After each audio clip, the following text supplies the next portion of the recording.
Bonjour à tous et bonjour à toutes. Écoutez, d'habitude je parle des actions à dividendes. Aujourd'hui nous allons parler des dividendes en actions. Nous allons voir dans cette vidéo qu'est-ce que sont les dividendes en actions, comment ça marche, quels sont les intérêts et les inconvénients des dividendes en actions. Nous allons aussi parler de la fiscalité des dividendes en actions. Et je vais répondre dans cette vidéo à une question qu'on me pose souvent, c'est-à-dire faut-il choisir les dividendes en actions? Vous verrez que cette question en fait en appelle une autre, et avant de répondre à cette question de savoir s'il faut choisir les dividendes en actions, il y a une autre question au préalable qu'il faut vraiment avoir en tête. Je m'appelle Bertrand, j'ai 47 ans, je vis de mes dividendes boursiers depuis août 2016 et je partage sur le site revenusdividendes.com ainsi que sur la chaîne YouTube du même nom ma passion pour la bourse et ma méthode pour gagner votre salaire grâce à la bourse. Je suis aussi l'auteur du livre Gagner en bourse grâce aux dividendes. Je vous propose de commencer tout de suite et je vous propose de faire ça plutôt sur Terre. À tout de suite.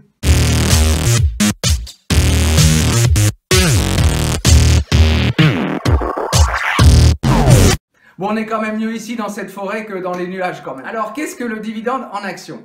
En fait, le dividende en action, c'est une possibilité offerte par certaines sociétés de recevoir le dividende, non pas en argent sur votre compte bancaire, sur votre compte de courtier, pardon, mais de recevoir les dividendes sous forme d'actions. Alors, il faut savoir qu'en France, il y a peu de sociétés qui proposent cette option, mais aux États-Unis, c'est beaucoup plus courant. Alors, comment ça marche?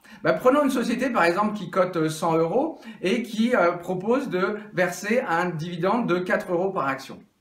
Si vous avez 1000 actions de cette société, en fait, si vous choisissez l'option du paiement en actions, vous recevrez 40 actions de la société. Donc vous voyez, en théorie, du point de vue strictement comptable, c'est exactement la même chose de recevoir 4000 € en argent sur votre compte ou 4000 € en actions sur votre compte.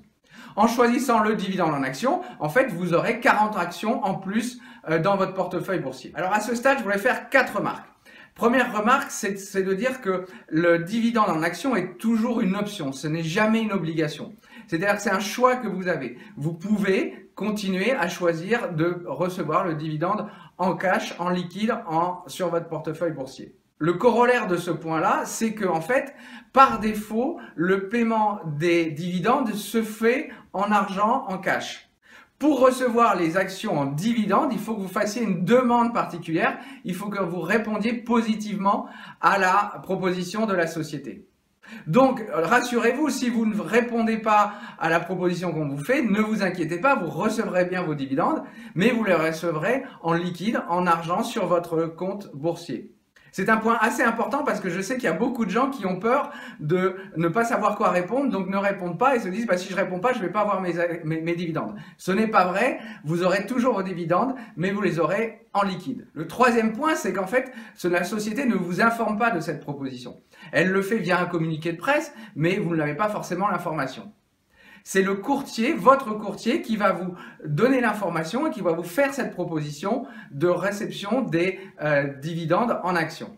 Donc c'est à votre courtier que vous devez répondre si vous acceptez le paiement des dividendes en actions. Vous pouvez le faire par téléphone, par courrier, par mail ou même en ligne. Par exemple, chez Bourse Direct, là où je suis, l'option se fait directement en ligne. Le quatrième point important à savoir, c'est que quand une société vous fait cette proposition, en fait, vous avez un délai pour répondre. Alors, en général, en France, le délai, c'est à peu près entre 15 jours et 1 mois. Parfois, aux États-Unis, c'est même un peu plus long, c'est en général 1 mois. Donc, c'est ce délai qui fait que les dividendes sont versés après ce délai, cette option qui est offerte aux actionnaires. Et c'est pour ça que les sociétés qui versent le dividende en actions versent leurs dividendes assez tardivement par rapport à la date de détachement du dividende. Parce qu'en fait, il y a cette période d'option pour choisir si on choisit le dividende en actions ou en argent liquide. Alors, quels sont les intérêts de recevoir les dividendes en actions ? Alors en fait, il y a deux intérêts. Il y a à la fois l'intérêt de la société qui fait cette proposition et l'intérêt de l'actionnaire. Alors pour la société, l'intérêt il est double. L'intérêt est d'abord de continuer à proposer un dividende alors que la société n'a pas forcément les moyens. Et aussi, le deuxième point, c'est de fidéliser les actionnaires. Alors sur le premier point, en général, les sociétés qui offrent le dividende en action sont en fait des sociétés qui n'ont pas forcément l'argent, le liquide, pour verser les dividendes parce qu'ils n'ont pas le cash dans la société. Donc en fait, ils payent le dividende sous forme d'action et ça permet aux sociétés en fait de continuer à proposer un dividende aux actionnaires sans débourser trop d'argent. Ça a été par exemple le cas de la société Total de l'année 2015 à 2017 quand les cours du pétrole étaient à des niveaux très bas et que la société n'avait pas forcément les moyens de le faire. Alors comme les sociétés ont intérêt justement à ce que les actionnaires prennent le dividende en actions plutôt qu'en cash, en général, parfois, elles proposent en fait une décote, c'est-à-dire qu'elles proposent en plus d'acheter les actions à un cours inférieur au cours de bourse actuel. Typiquement, c'est dans l'exemple que je vous ai donné, si la société avait proposé une décote de 10% sur les actions, eh ben, au lieu de recevoir 40 actions nouvelles, vous en aurez reçu 44. Et cette décote, qui en général est entre 5, 10, 15%, incite réellement les actionnaires à prendre les dividendes en actions, donc à la société à sortir moins de cash. Le deuxième intérêt pour les sociétés, c'est de fidéliser les actionnaires. Et ce point existe souvent, en particulier les sociétés américaines qui proposent régulièrement de recevoir le dividende en actions. Dans le monde pétrolier, par exemple, la société Royal Dutch propose aussi de recevoir le dividende en actions, mais elle le fait sans décote par rapport au prix de bourse. Alors pour vous, actionnaires, quel est l'intérêt du dividende en action? Alors déjà, s'il y a une décote, l'intérêt il est évident, mais il n'y a pas que ça. Il y a d'abord le fait qu'en choisissant le dividende en action, en fait, vous achetez de nouvelles actions de la société sans frais de courtage. Car il faut savoir que les courtiers ne facturent pas les achats de nouvelles actions de la même manière qu'ils ne facturent pas le versement des dividendes en liquide, en cash. Ils ne facturent pas le fait que vous ayez choisi le dividende en action et donc que vous receviez des nouvelles actions. Contrairement au fait que lorsque vous achetez des actions en bourse, vous avez des frais de courtage. Là, vous avez des nouvelles actions, vous avez acheté des nouvelles actions sans avoir eu de frais de courtage. Le deuxième aspect, il est fiscal. Alors, s'il n'y a pas d'impact pour le PEA, puisqu'en fait, il n'y a pas d'impôt sur le revenu, sur le compte titre, c'est assez intéressant dans la mesure où, en fait, les dividendes que vous recevez en actions, alors, vous payez quand même les prélèvements sociaux et je vous invite pour ça à regarder l'article sous cette vidéo qui vous explique précisément comment ça marche. Mais vous ne payez pas d'impôt sur le revenu sur les actions nouvelles que vous recevez. En choisissant le paiement des dividendes en actions, en fait, vous n'avez pas de revenus puisque en fait, vous ne recevez pas de cash. Donc, vous n'êtes pas imposé l'année où vous recevez vos dividendes en actions sur les revenus puisque en fait, vous n'avez pas eu de revenus de dividendes. Alors, vous allez me dire, mais si c'est si intéressant... Alors vous allez me dire, mais si c'est si intéressant, si je puis dire, pourquoi est-ce que toutes les sociétés ne le font pas? Pourquoi? Quels sont les désavantages? Qu'est-ce qui cloche en fait dans cette proposition et quelles sont les implications de cette proposition? Alors il faut savoir que le paiement du dividende en action ne présente pas que des avantages, ni pour les sociétés, ni pour les actionnaires. Et d'ailleurs, c'est pour ça que la plupart des sociétés ne proposent pas le paiement du dividende en action. Si on se place du côté de la société, en fait, le paiement du dividende en action, quelque part, c'est une fuite en avant. Pourquoi? Parce que, en fait, la société, en versant le dividende en action, elle émet de nouvelles actions. Concrètement, ça veut dire que si la société veut verser l'année prochaine le même montant de dividendes par action, en fait, elle devra payer plus. Pourquoi? Parce qu'en fait, elle a augmenté, si je puis dire, le gâteau et elle a émis des nouvelles actions. Donc, comme elle a émis des nouvelles actions, le montant à payer au total sera plus élevé que le montant actuel parce que en fait le montant par action reste le même mais comme il y a plus d'actions, le montant à payer au total sera plus élevé. Donc c'est pour ça qu'en fait les sociétés ne le font pas parce que ça les désavantage entre guillemets et ça leur donne une pression supplémentaire pour les années suivantes. Quelque part, elles reportent le problème sur les années suivantes. Donc le paiement du dividende en action peut être une bonne chose dans le cas d'une difficulté passagère, mais globalement, le paiement du dividende en cash, en liquide, c'est plutôt une stratégie et une politique de bonne gestion qui est privilégiée d'ailleurs par la plupart des sociétés. D'ailleurs, c'est pour ça que la société Total, avec des bons résultats cette année, a décidé en 2018 d'arrêter la proposition de paiement du dividende en action. Donc c'est plutôt une bonne nouvelle et ça veut dire que la société a plus de cash, a plus de moyens et est en meilleure situation financière qu'auparavant. Alors pour les actionnaires, ce n'est pas non plus toujours une bonne chose. Pourquoi? Alors déjà parce qu'il y a des actionnaires comme moi par exemple qui n'ont pas besoin de recevoir des actions et qui veulent au contraire des dividendes, des revenus. Vous le savez, je vis de mes revenus de dividendes, donc moi je n'ai pas besoin de nouvelles actions, mais par contre j'ai besoin d'un revenu de dividendes. Il y a aussi en particulier les fonds, les gros investisseurs qui n'ont pas forcément envie de racheter de nouvelles actions. Ils ont en particulier parfois des contraintes assez fortes en termes de pourcentage d'actions qu'ils veulent détenir. Ils n'ont pas forcément envie de réinvestir dans la société parce qu'il y a d'autres choix à côté. Donc voilà, donc en choisissant le dividende en cash, en liquide, ça leur permet d'avoir une plus grande liberté d'investissement.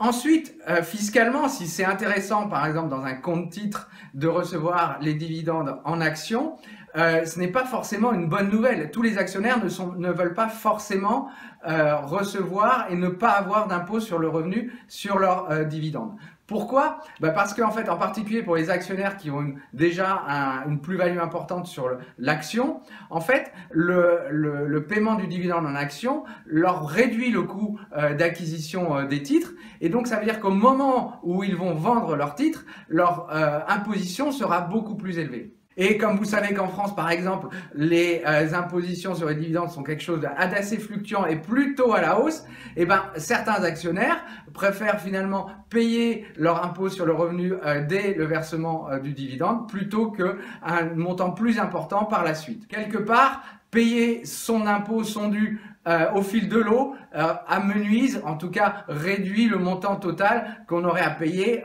plus tard.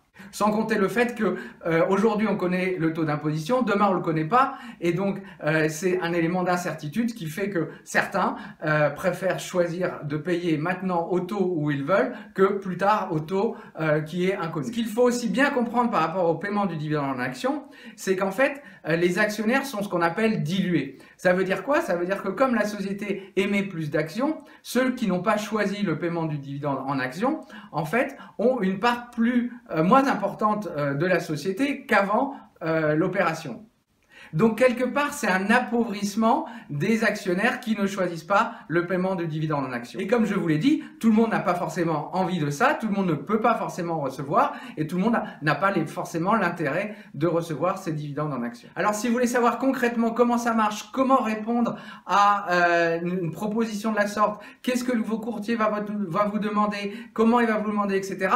Je vous invite à regarder sous cette vidéo l'article où je vous présente en détail un exemple de ma part, en fait, sur un dividende total que j'ai choisi en action. Et donc, en fait, je vous montre tout le processus pour comprendre comment ça marche et les démarches à effectuer. Pour finaliser sur l'aspect fiscal, il faut bien comprendre déjà que dans un PEA, le dividende en action n'a aucun impact et que dans un compte titre, en fait, théoriquement, il n'y a pas d'impact fiscal puisqu'en fait, c'est la même chose. Vous paierez à taux constant la même chose. Et ce qu'il faut bien comprendre, c'est qu'avec le paiement du dividende en action, en fait, vous reportez à plus tard l'imposition sur le revenu du dividende. Alors soyons clairs, fiscalement, globalement, c'est quand même intéressant de recevoir le paiement du dividende en action, en particulier si vous êtes dans une phase d'épargne et une phase de réinvestissement où en fait vous différez l'imposition des revenus dans un compte titre et dans un PEA. De toute façon, ça n'a pas d'impact. Donc si vous avez un dividende en action, en particulier avec une décote, c'est vrai que ça peut être intéressant. Alors, faut-il choisir le paiement du dividende en action? En fait, cette question, à mon avis, est plutôt biaisée. Et en fait, il faut répondre déjà à une autre question avant. C'est est-ce que vous avez envie d'acheter de nouvelles actions de la société? Et c'est cette première question à laquelle vous devez répondre. En particulier, moi, c'est la raison pour laquelle je ne prends pas mes dividendes en action parce qu'en fait, j'ai besoin des revenus de dividendes, donc j'ai besoin de retirer mes dividendes pour vivre. Et donc, c'est la première question que vous devez vous poser, c'est est-ce que j'ai envie de recevoir de nouvelles actions? Et oui ou non? Et après, est-ce que j'ai envie de recevoir des actions de cette société? Est-ce que vous avez envie de réinvestir dans cette société? Si la réponse est non, ne choisissez pas le paiement du dividende en action. Si la réponse est oui, alors là, je vous invite à poser une deuxième question, c'est est-ce que la proposition de la société est intéressante? Est-ce qu'il y a une décote? Est-ce qu'il n'y a pas de décote? Est-ce que la décote est intéressante, etc. Donc ça, c'est aussi la deuxième question que vous devez poser si à la première question, vous avez déjà répondu oui. Et enfin, la troisième question, c'est de savoir si fiscalement c'est intéressant pour vous. Alors si vous êtes dans un PEA, la question ne se pose pas, mais si vous êtes dans un compte titre, est-ce que vous avez envie d'être imposé maintenant sur les revenus ou plus tard? Donc ça, c'est la vraie question. Donc vous voyez en fait la question de savoir s'il faut choisir ses dividendes en actions, en fait c'est une question à 3 étages. Est-ce que vous avez envie de recevoir de nouvelles actions de la société? Est-ce que c'est intéressant la proposition de la société? Et enfin, est-ce que fiscalement c'est intéressant pour vous? Voilà, bah écoutez, j'espère que cette vidéo vous aura permis de mieux comprendre le paiement du dividende en action. Si cette vidéo vous a plu, je vous invite à mettre un petit pouce sous cette vidéo et à vous abonner si vous le souhaitez pour recevoir de nouveaux conseils et astuces sur la bourse. Et je vous dis à bientôt!